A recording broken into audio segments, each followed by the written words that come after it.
This is a special report from Global News.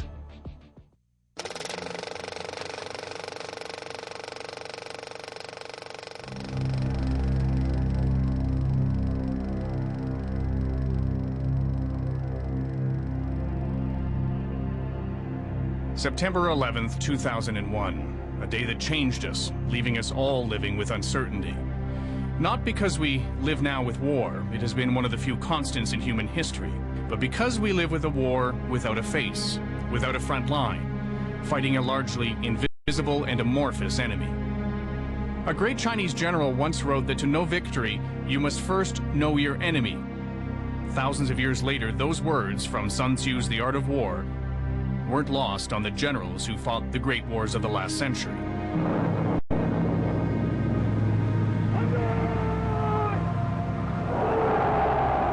During World War II, one of Hollywood's favorite sons, Frank Capra, was enlisted to direct Know Your Enemy, part of a series of U.S. propaganda films.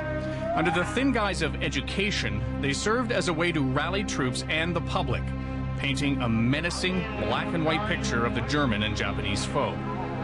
Still, they were a knowable enemy.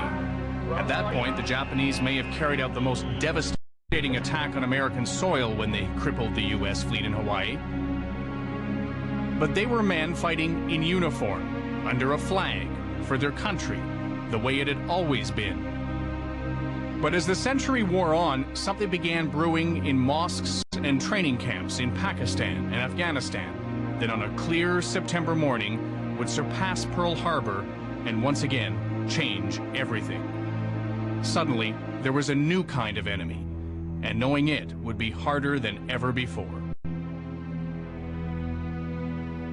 Over the next hour from 3 continents, we're going to explore how we can know an enemy that doesn't exist within state borders, but instead within the hearts of a new generation. An enemy of the Western world that is growing into a broad movement, entrenching itself deep in many societies, including our own. Hello, I'm Kevin Newman, and right now I'm standing at the high water mark where Al-Qaeda's second wave crashed ashore in North America. This is ground zero in New York City, and that attack, of course, submerged us in a war that many believe could last generations. Al-Qaeda was largely unknown to most of us on that day, just as the idea of waves of its movement is likely new to you right now. But with some distance between us and the 9/11 attacks, we're now able to see what we couldn't see then. How bin Laden's terror organization was born, molded into a force capable of killing thousands of innocent people in the surprise attack. Awakened by that tragedy, we're now aware of the spread of its core beliefs around the world under the noses of the great Western powers hunting it. And that is the third wave of Al-Qaeda, rising now, the one which many believe is an even greater threat. But to know the enemy's third wave, we need to understand the ripples created by the first and second waves of Al-Qaeda's war against the West. Foreign correspondent Stuart Bell and photojournalist Jeff Stephen are where those ripples remain strongest: Pakistan. Pakistan, the first modern nation founded on Islamic ideals. 150 million people crammed into teeming cities and spread over vast barren tribal lands. We traveled to this remote part of northwest Pakistan with an armed escort. There's no real law here in the strip of land near the Afghanistan border. Shopkeepers display AK-47s and hashish in their windows.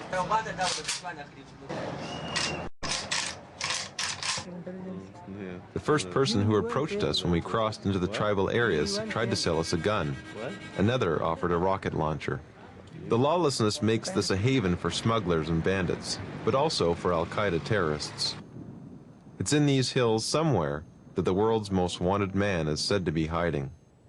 Full circle for Osama bin Laden.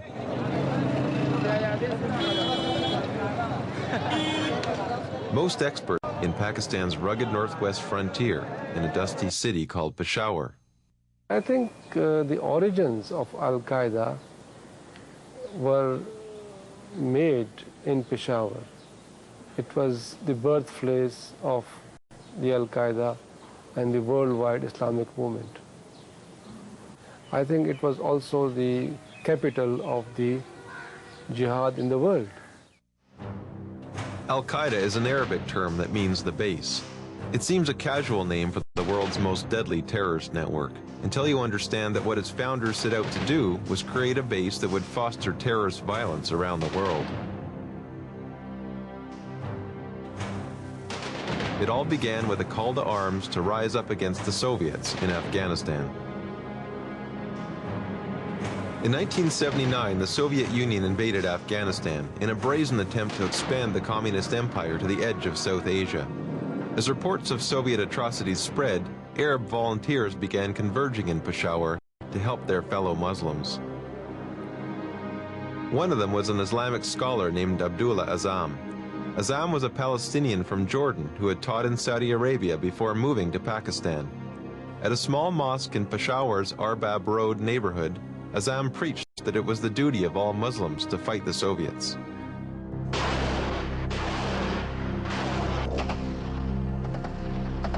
The war in Afghanistan, he said, was holy. It was a jihad. The call to jihad was soon answered. Volunteers came from Egypt and Algeria and Saudi Arabia. One of Azzam's followers was a tall Saudi from a wealthy industrial family. His name was Osama bin Laden. Together, bin Laden and Azzam founded Muqtada al-Khidmat, the services bureau, which recruited Muslims for the jihad throughout the world. It became sort of a fashion with the upper-class Arab families to send their young children to participate in jihad.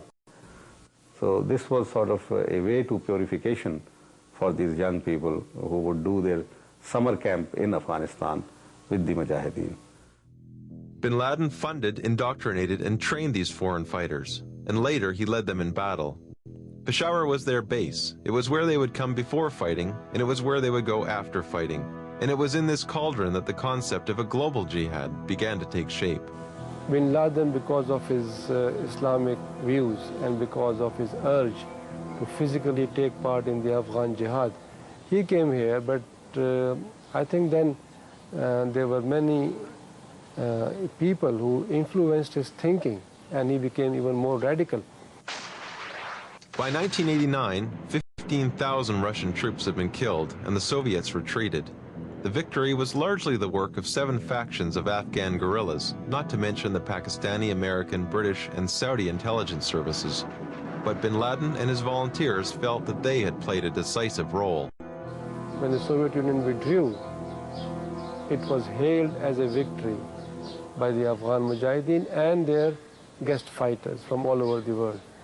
And I think that was the time when people like bin Laden realized that after having defeated one superpower, the Soviet Union, they could do the same to the other superpower, the US.